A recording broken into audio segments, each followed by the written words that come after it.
Ayun, dito tayo ngayon sa United San Pedro Expressway ang likod natin, bagong garahe ni Boss Melody.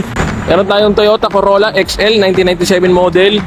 Makinis ang pintura, naka-15 ang mags, bago mga goma. Ayun natin yung makina, 2E engine, XL lang to, all manual, hindi siya power steering. Yung battery, yung dipstick, dipin natin. Wala talisik sa dipstick ha. Maganda minor, walang palya. One click start to. Ayun makinis yan. Ito ang loob, manual lang bintana, manual. Ayan ang loob niya.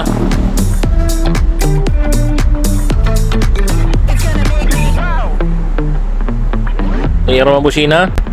Busina. Ilaw ba? Okay. Ayan low, nagana. Signal light. Nagana ba?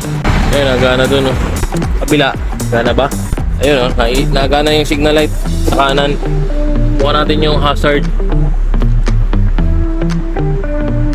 Yata nagana yung hazard Hindi nagbiblink eh. Hindi nagana yung hazard, no? Oo, yung po baka Parang makakapundi siguro yun, Makapundi. Issue nito, walang aircon. Pero may compressor, no? Wala lang lamig, no? May compressor, oo, wala nang lamig. Okay. Tapos, Xerox ang papel.